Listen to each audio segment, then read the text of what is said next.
From all of us here at the Vikings Entertainment Network, happy holidays. And with that holiday season comes playoff time, and the Vikings are in control of their own destiny. But first, they got to beat the division leader, Detroit Lions. Just still feels weird to say that. But let's jump on the film and see exactly what this Lions team has and what the Vikings need to do to win this one.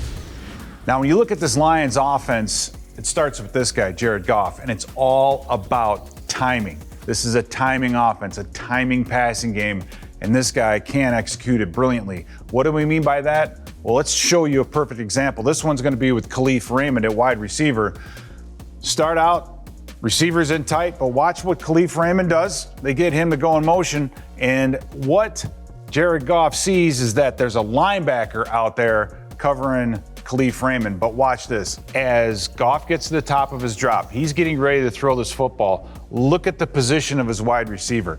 He is inside shade of this guy, but he knows that ball needs to be delivered on this spot at this exact time. And with the pocket, nobody in his face, nobody slowing down the receiver that's in motion, you give them the free run of the field, their timing will come back to bite you. This is darn near impossible to stop. Watch Goff. He's throwing this football. The receiver's not even in his break yet, comes back, moves the chains. This is a timing offense, and to win, you have to disrupt it. On the subject of timing, you got to talk about the play-action passing game. In this case, you got Sam Laporta, the tight end.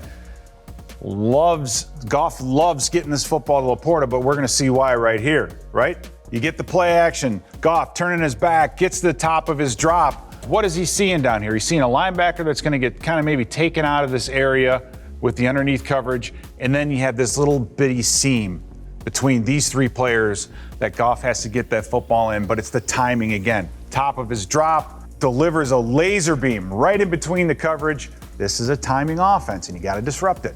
All right, another example of timing on a play action. This play, a little bit different, but this time it's Amon-Ra St. Brown in motion. If you are going to rush 5, 1, 2, 3, 4, 5 in Denver's case, you have a tendency to want to open up the middle of the field, and this is a part you have to keep an eye on. Again, the timing of it. Play action, Goff to top of his drop, sets.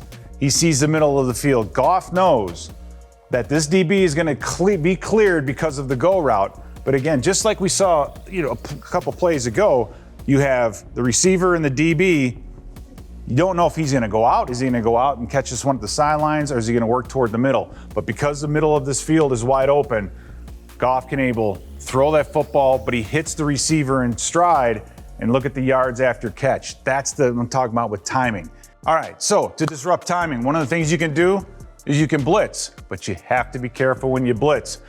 Watch how Jared Goff handles it, this time with Josh Reynolds, his wide receiver up top. You're going to see the Denver Broncos trying to get pressure in the middle.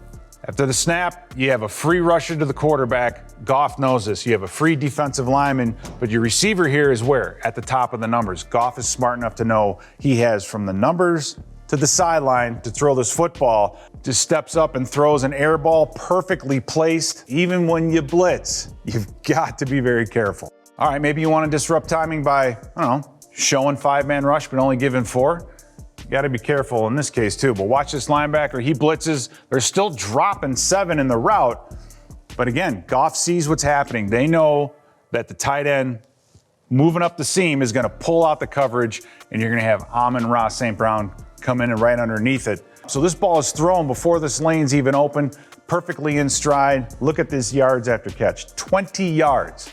That's what happens when the timing is right with this offense, is you're getting all those yards after the catch. Another example, again, if you're going to try to pressure them, they want to attack the middle of the field. This is a perfect example. Again, the tight end up, you have Amon-Ra St. Brown. He works his way outside just to widen this DB, but they're playing too deep.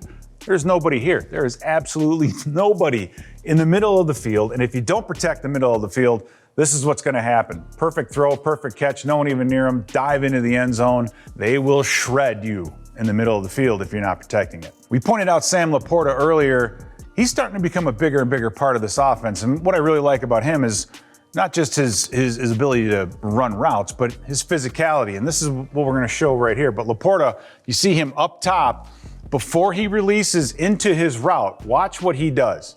right? You have to chip the defensive end. Boom. Knocks the outside linebacker on the ground, picks himself back up, says, I'm going to get in this route, gets the catch, and then a few yards after catch to move the chain. So Laporta is a pretty good tight end and becoming a big weapon for the Lions. Another place we're going to see Laporta quite a bit is the deep red zone and into the red zone. So the Lions here in about the 19-yard line, they're going to do the old play fake, right? Goff rolling out this way, but they're setting it up on the backside.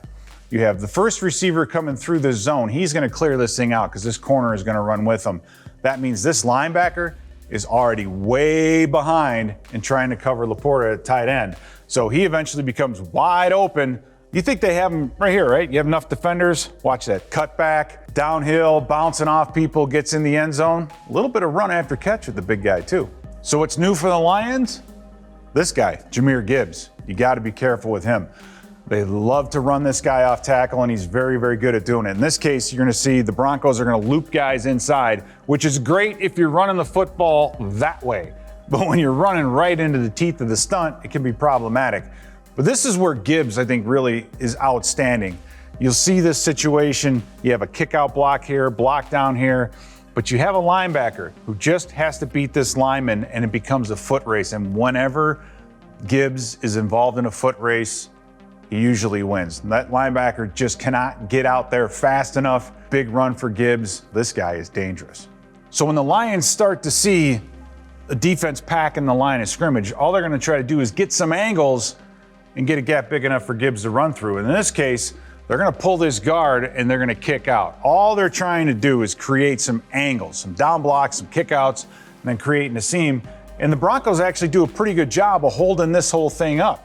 Right, you'll see this defensive end. He's got this gap pretty much covered, but because of the speed and the ability of Gibbs, he's able to get through that small gap, and Burns, the linebacker, can't get him. When he gets around that corner, he is explosive.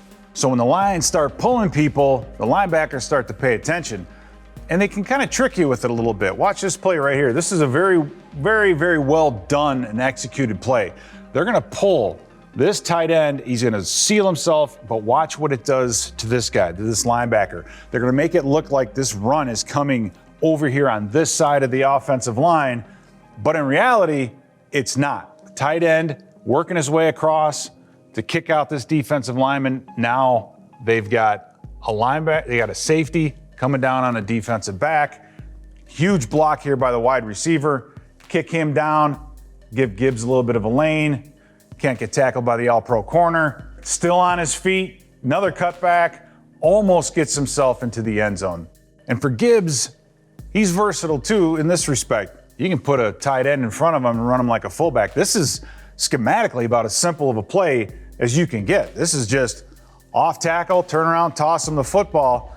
Now, for Denver, you have the defensive back here. He needs to get up here and build this wall. Take on this tight end, make the running back cut back into pursuit somewhere. This is the lane that you want him to force him to go down.